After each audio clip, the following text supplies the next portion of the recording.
मेरा पहला वोट। नमस्कार, स्पेशल बुलेटिन में आप सभी का बहुत स्वागत है। आपके साथ मैं हूं दीपिका। छत्तीसगढ़ की कोरबा लोकसभा सीट पर 7 मई को तीसरे चरण में मतदान होने हैं। ऐसे में हमारी टीम ने कोरबा के युवाओं के साथ बातचीत की है। क्या कहना है कोरबा के युवाओं का और नई सरकार से वो क्या चाहते हैं, आइए देखते हैं हमारा खास इलेक्शन शो मेरा पहला वोट। लोकसभा 2024 के लिए बिगुल बज चुका है। ऐसे में युवाओं का देश का भविष्य कहा जाता है। ऐसे में युवाओं का रोल बहुत अहम रहने वाला है लोकसभा चुनाव में। और लोकसभा में बैकुंठपुर के युवा क्या चाहते हैं, क्या सोचते हैं, हम बात करते हैं। हमारे साथ काफी सारे युवा हैं। आपका क्या नाम है?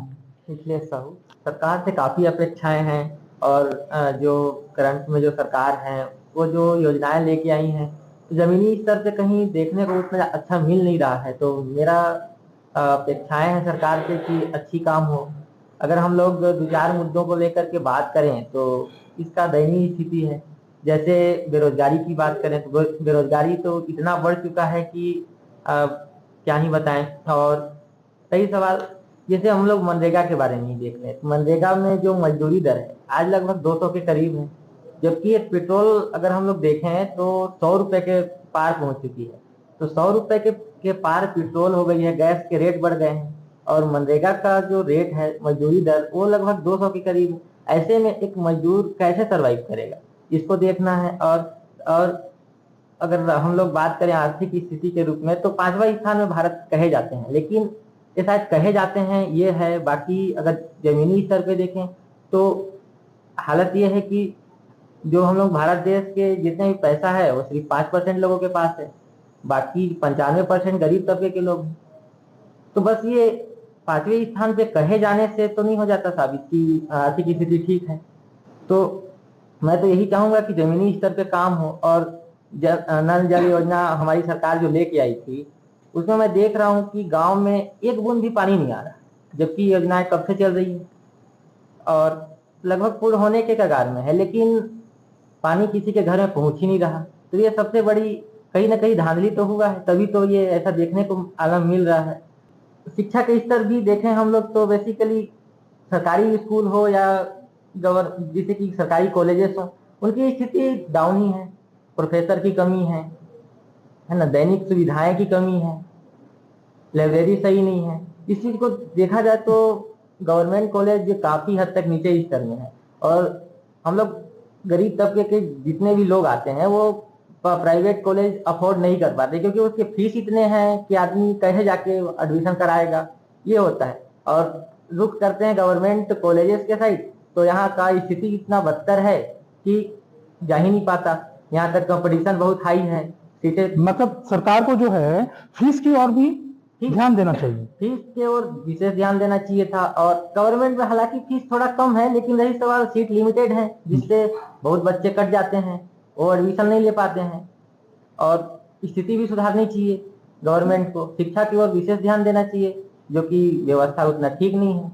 ठीक है, तो मैं सरकार से यही अपेक्षा करूंगा कि जो भी सरकार है ना, वो शिक्षा को महत्व दें और युवाओं को महत्व दें, क्योंकि युवा ही आगे भविष्य को सुधारने की ओर आगे बढ़ेंगे, है ना। तो अगर हम लोग नेता ही बने कोई युवा, तो अगर संसद में देखें तो युवा नेता बहुत कम ही देखने को मिलते हैं।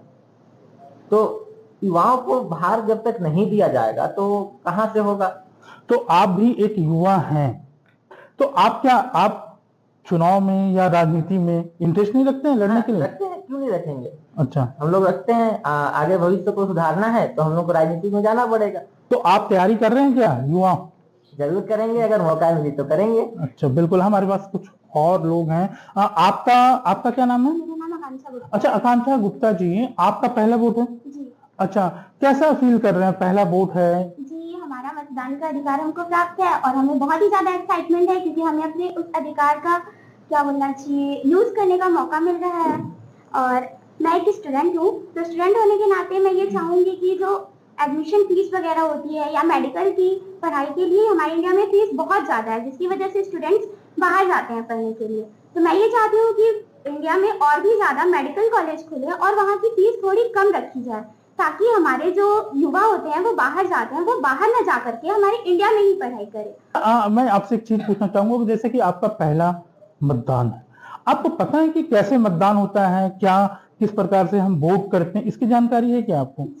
कैसे करते हैं बताएं आप। ईवीएम मशीन होती है, जी। ईवीएम मशीन में चुनाव चिन्ह लगा होता है, उसके बगल में नाम होता है और बटन दबाना होता है। जब एक पेपर बाहर आता है तो हमको ये चेक करना होता है कि जो बटन हमने दबाया है, जिस भी प्रत्याशी का, उनका नाम और उनकी फोटो आ रही है या नहीं आ रही है। इससे हमको ये पता चलता है कि कहीं घोटाला तो नहीं है, ईवीएम मशीन कुछ गलत वोटिंग तो नहीं कर रही है। अच्छा, आपने ये सब चीज सीखा कहाँ से? क्योंकि आपका पहला मतदान है, तो क्या आपने यूट्यूब में देखा, टीवी में देखा, या मम्मी पापा कैसे? पढ़े हैं। अच्छा, पढ़े हैं आप लोग।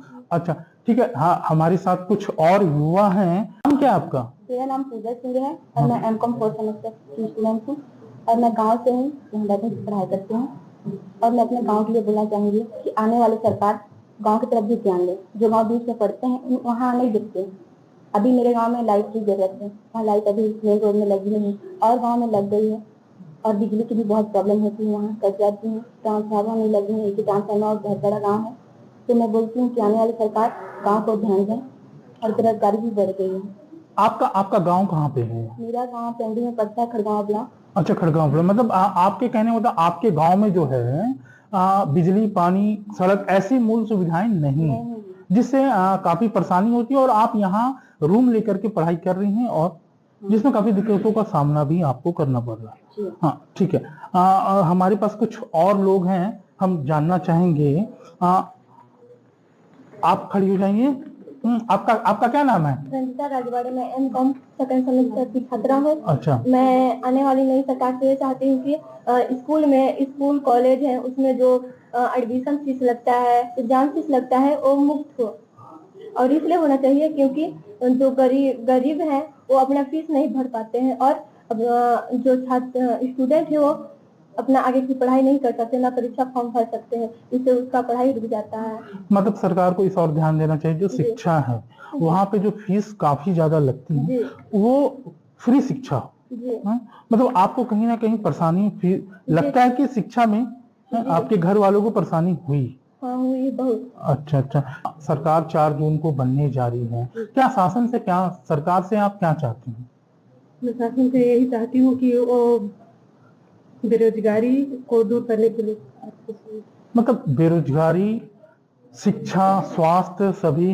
आपका क्या नाम है? मेरा नाम अनीता साहू है, मैं रेलई बांसवाड़ा से आती हूँ। और मेरा सरकार से ये अनुरोध है कि शिक्षा, स्वास्थ्य और पर सभी पर यानी कि ध्यान देना चाहिए। सर, अधिकतर यानी कि गांव देहात से जो बच्चे आते हैं वहाँ सर स्कूल तो होती है, लेकिन बहुत सारी ऐसी स्कूल कॉलेज है जहाँ यानी कि शिक्षा यानी कि उतना नहीं मिल पाता है टीचर के अभाव के कारण। तो इन सब यानी कि ध्यान देना चाहिए।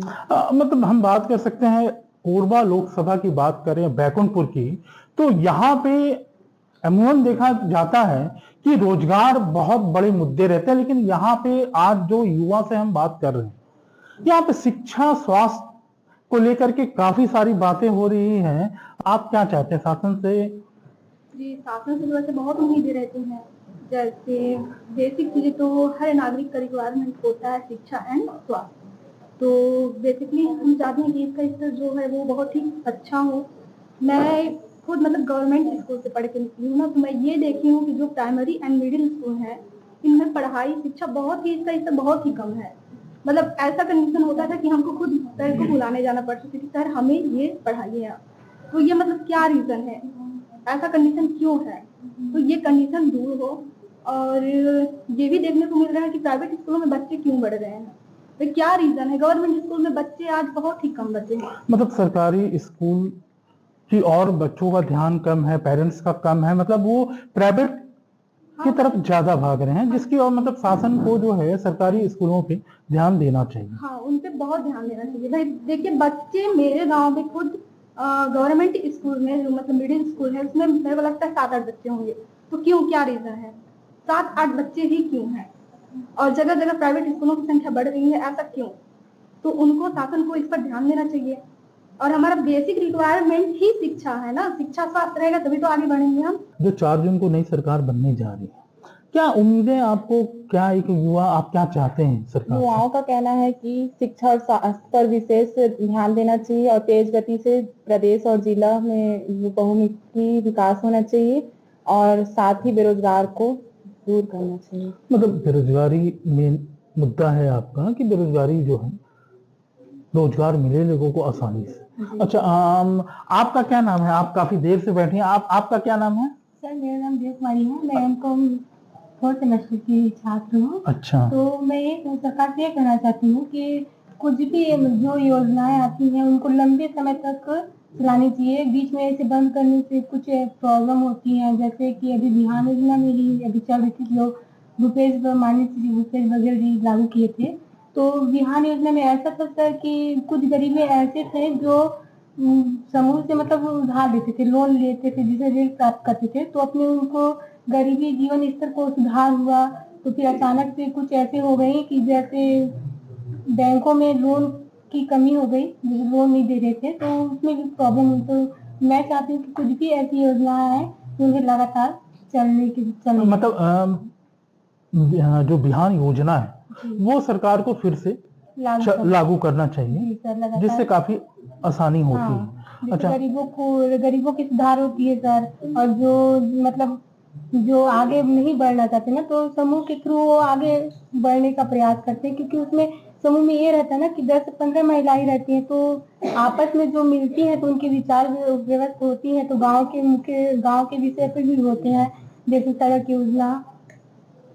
अच्छा, आपका क्या नाम है? मेरा नाम संगीता है। अच्छा। मैं सरकार से ये अपेक्षा करती हूँ कि वो महंगाई पर ज्यादा ध्यान दे, क्योंकि ज्यादातर महंगाई खाने पीने पर होती है, क्योंकि गरीबों को तो महंगाई पे ध्यान देना मतलब महंगाई कम करना है कि बढ़ाना है? मतलब अच्छा, कम करना है, ठीक है। तो क्योंकि खाने पीने पे इतना महंगाई बढ़ गई, गरीबों को वो एफर्ट करना बहुत मुश्किल होता है।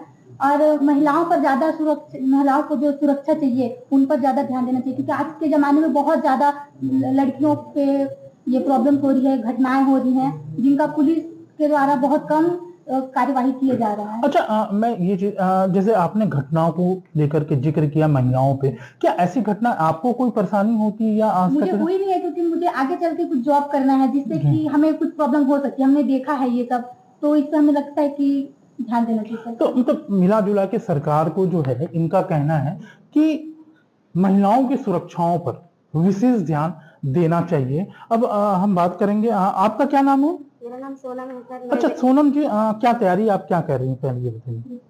सर मैं हिस्ट्री की छात्र हूँ, 3rd सेमेस्टर। अच्छा, और मेरी मतलब सरकार, आने वाली सरकार से यही अपेक्षा है कि जैसे सरकार बने बेरोजगार और महंगाई या अत्याचारों को बढ़ावा ना दे और उस पर ध्यान दे। और जैसे सर बेरोजगार है बहुत लोग, उनको रोजगार मिले। मतलब महंगाई और रोजगार पे, और भ्रष्टाचार, विशेष भ्रष्टाचार पे लगाम लगे, ये कहना। आपका क्या नाम है? मेरा नाम उर्मिला राजा। अच्छा उर्मिला जी, आप क्या तैयारी कर रहे हैं? मैं एमकॉम 4th सेमेस्टर की स्टूडेंट हूँ। अच्छा, ये आपका पहला मतदान है या फिर इससे पहले दे चुकी हैं? नहीं, इससे पहले जो वोट हुए थे उसमें मतदान किया। अच्छा, अभी केंद्र सरकार लोकसभा चुनाव, आप क्या चाहती हैं शासन से? मैं शासन से यही चाहती हूँ कि शहर पे या गांव पे हर जगह केंद्र की व्यवस्था हो, जिससे महिलाओं को सुरक्षित महसूस हो। बहुत सारी लड़कियां ऐसी होती हैं जो काम कर करके रात को घर जाती हैं, तो वो अकेले ऐसे हैं कि वो असुरक्षित महसूस करती हैं। और बहुत ऐसे लड़के होते हैं जो छेड़छाड़ करते हैं, और पुलिस थाने पे जाने पे, रिपोर्ट लिखाने पे वो केस बंद ही हो जाता है। कुछ लड़के ऐसे होते हैं जो मिल नहीं पाते, तो उसके लिए केंद्र की व्यवस्था की जाए, जिसमें थाने वालों को भी सुविधा हो कि वो लड़के उन लोग को पकड़े, वो केस उस पे धारा लगाए। मतलब हम देखें तो महिलाओं की अगर बात करें तो महिला सुरक्षाओं को लेकर के महिलाओं का बहुत ज्यादा इस और शासन से जोर है। आपका क्या नाम है? मेरा नाम निखिलेश कुमार है। अच्छा, आप एमए कर रहे हैं? अच्छा, सरकार से क्या चाहते हैं आप? सरकार से जैसे योजना निकाली जाती है अनेक प्रकार की, जैसे पीएम विश्वकर्मा योजना 6 महीना पहले अप्लाई किए हैं सर, और मान लीजिए उसका टाइम कोई फिक्स नहीं है, कभी भी मतलब उस योजना का जैसे 6 महीना पहले अप्लाई किए हैं और 1 साल 2 साल बाद उस योजना का लाभ मिल रहा है सर। ऐसे में मतलब जैसे इस योजना का लाभ नहीं मिल पाता है, जिससे मतलब आगे नहीं बढ़ पाते हैं। मतलब योजनाएं कंटिन्यू होनी चाहिए आपके हिसाब से। आपका क्या नाम है? मेरा नाम प्रेत कुमार है। मैं एमए सेकंड सेमेस्टर का छात्र हूँ। सरकार से निवेदन है कि कुछ भी योजना ही चलता है, कुछ भी एजुकेशन से हो गया, मतलब जैसे स्टूडेंट का क्या है, इस एजुकेशन मात्र ही क्यों करते हैं इंसान? पैसा कमाने के लिए। पैसा कमाने के लिए इंसान एजुकेशन में इतना ज़्यादा हो चुका है कि हो ज़्यादा कंपटीशन हो चुका है, कंपटीशन को लेकर, और बहुत घूसखोरी हो चुका है हर जगह, हर क्षेत्र में जाते हुए। मैं भी एक गांव क्षेत्र से हूँ। मैं भी तो गांव देहात। कौन से गांव से आते हैं आप? मैं कोरबा डिस्ट्रिक्ट है, वो पड़ता है पौड़ी कला मेरा गांव पड़ता है। अच्छा, यहाँ से कितना किलोमीटर होगा? करीब 73 किलोमीटर अच्छा, पड़ता है। 73 किलोमीटर से आप यहाँ पे आते हैं। क्या साधन से आप, मतलब कितने समय निकलते हैं? हाँ, साधन नहीं, यही पर्सनल रूम लेके रहते हैं। अच्छा, पर्सनल रूम से लेते हैं। तो वहाँ क्या होता, कुछ भी योजना ही चलता तो क्या है, गाँव देहात में क्या है, पहुँच नहीं पाता वो योजना, क्या है नगर में ही वो सीमित तक रहता है। मतलब हम कह सकते हैं कि जो सरकार द्वारा योजनाएं निकलती है वो बस शहर तक ही सीमित है, जो गांव तक नहीं पहुंच पाती है। बिल्कुल, ये शासन तक हम बात पहुंचाएंगे कि ये गांव तक। और क्या चाहते हैं आप? और ये बेरोजगारी सर, और आज महंगाई इतना ज्यादा बढ़ती है, हर चीज में महंगाई देखा जाए तो महंगाई बोला जाए तो महंगाई इतना ज्यादा बढ़ जाती है, एफर्ट इंसान नहीं कर पाता है, गरीब लोग तो इतना एफर्ट, उन लोग का रोजगार भी नहीं कि वो रोजगार है कि हम महंगाई का है कुछ को एफर्ट परचेज कर पाए। ठीक है, मतलब महंगाई जो है एक बड़ा मुद्दा है। क्या नाम, क्या आपका? मेरा नाम ऋतिक सोनी है। मैं एम.कॉम सेकेंड सेमेस्टर छात्र हूँ। मेरी सरकार से यही विनती है कि हमारे जो बैकुंठपुर के सड़क है तो उसकी चौड़ीकरण बहुत पहले से होना था, बट आज तक कितने बार उसका पैसा आया वो वापस हो गया। जो हमारा चौड़ीकरण वो रुक गया, तो आज भी चौड़ीकरण होने की संभावना है, बट हम सरकार से यही चाहते हैं कि हमारे सड़क की चौड़ीकरण करने की कृपा करें। नहीं तो हम आप जैसे कि कल जो है एक कार्यक्रम था, राजनीतिक कार्यक्रम था खड़गवां में, वहां पे ओपी चौधरी मंत्री जी आए हुए थे। उन्होंने घोषणा करके गई है कि चौड़ीकरण के लिए जो है फंडिंग वगैरह यहाँ पे, जैसा कि ये जानकारी है आपको? तो सर कल वो उन्होंने बताया था, बट उतने जानकारी तो नहीं है, फिर भी मतलब बोल सकते हैं कि आने वाले सरकार से जो है चौड़ीकरण हम आपका बड़ा मुद्दा है। ठीक है, और क्या? और हमारा स्वास्थ्य के लिए भी विचार है कि हमारे जो हॉस्पिटल है, हम अपने परिवार को लेके जाते हैं तो वहाँ कोई भी डॉक्टर उपलब्ध नहीं हो पाता है समय पे, तो समय पे जांच करवाने के लिए भी जिला अस्पताल में डॉक्टर की व्यवस्था की जाए। और रही बात, हमारा हॉस्पिटल खुलने वाला था बैकुंठपुर क्षेत्र में, वो अस्पताल को जल्द से जल्द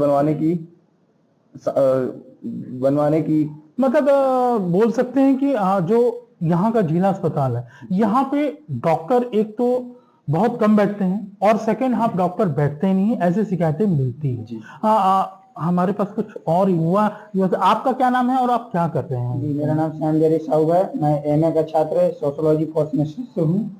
ठीक, तो हम सब जानते हैं कि लोकसभा चुनाव करीब आ चुका है, तो सरकार से सर मैं यही विनती करता हूँ सर, मैं यही बोलता हूँ कि भारत देश में तो देखिए कि समस्याएं तो बहुत हैं, लेकिन मैं एक छात्र होने के साथ साथ ये बोलना चाहता हूँ, शिक्षा के वो चीज़ से बोलना चाहता हूँ कि जैसे सरकारें नई नई वैकेंसियाँ निकालती हैं, ठीक है, और जैसे ग्रामीण शहरी सभी छात्र होते हैं उस कंपटीशन में भाग लेने के लिए, तो करीब क्या होता है कि हम गांव के क्षेत्र के स्टूडेंट कड़ी मेहनत करके फिर भी एग्जाम पास नहीं करते हैं, और कटअप के कारण सरकार के भ्रष्टाचार के कारण कम नंबर लाने वाले भी उसमें शामिल हो जाते हैं। तो मैं सरकार से ही अनुरोध करना चाहता हूं कि शिक्षा के संबंधित छात्र छात्राओं को उनको विकसित करें। अच्छा, आपका क्या नाम है? सर मेरा नाम रामेश्वर है। मैं एमएससी फोर्थ सेमेस्टर मैथमेटिक्स का छात्र हूँ। सर लोकसभा चुनाव जैसे जैसे नजदीक आते जा रहे हैं तो इसके सबसे मेन मुद्दा होना चाहिए भ्रष्टाचार। काफी ज्यादा भ्रष्टाचार बढ़ गया है, जिससे जैसे अभी के समय में भ्रष्टाचार को रोकने के लिए सबसे अच्छा तरीका है कि जितने भी सरकारी काम होते हैं सबको ऑनलाइन कर दिया जाए। ऑनलाइन करने से किसी भी प्रकार के हमको घूस देने की किसी भी प्रकार की आवश्यकता नहीं पड़ेगी। और जैसे अभी गवर्नमेंट अभी इलेक्टोरल बॉन्ड इसको पकड़ाया गया है, तो हमको सरकार के कलेक्शन के बारे में पता होना चाहिए कि सरकार के पास कितना पैसा है और उसका उपयोग कहाँ कहाँ हो रहा है। तो इससे पारदर्शिता बनी रहेगी कि सरकार के पास कितना पैसा है और उसका उपयोग कहाँ कहाँ हो रहा है। तो इसको हमको जमीनी स्तर पे हमको इसका पता चलेगा कि सरकार हमारे द्वारा दिया गया टैक्स के पैसे को कहाँ कहाँ किस जगह यूज कर रही है। जैसे हमको जैसे हर एरिया का पार्षद विधायक सभी को अलग अलग फंडिंग मिलता है। जैसे पार्षद को कितना पैसा मिला अपने मोहल्ले का विकास करने के लिए, उसको पारदर्शिता अपने मोहल्ले वालों को जानकारी होना चाहिए कि हमारे पार्षद के पास कितना पैसा है। तो इसका पूरा इस्तेमाल हमारे मोहल्ले को अच्छा बनाने में किया जाए। और सर स्वास्थ्य से रिलेटेड मैं बात करना चाहूंगा कि स्वास्थ्य हमारे जैसे लोग तो बोलते हैं साफ सफाई, पर सरकार को उसका फेंकने के लिए उचित व्यवस्था करी जाएगी। जैसे जगह जगह 100 मीटर 200 मीटर के अंदर डस्टबिन वगैरह लगाना चाहिए जिससे खूब साफ सफाई हो। जैसे टूरिज्म बढ़े तो लोगों को देखने में अच्छा लगे कि अच्छा रोड है, सड़क, पेड़ पौधे सब तरफ लगे होना चाहिए और सभी प्रकार की सुविधाएं होना चाहिए। सार्वजनिक शौचालय भी सभी तरफ होना चाहिए जिससे लोग इधर उधर मतलब गंदगी ना फैलाएं।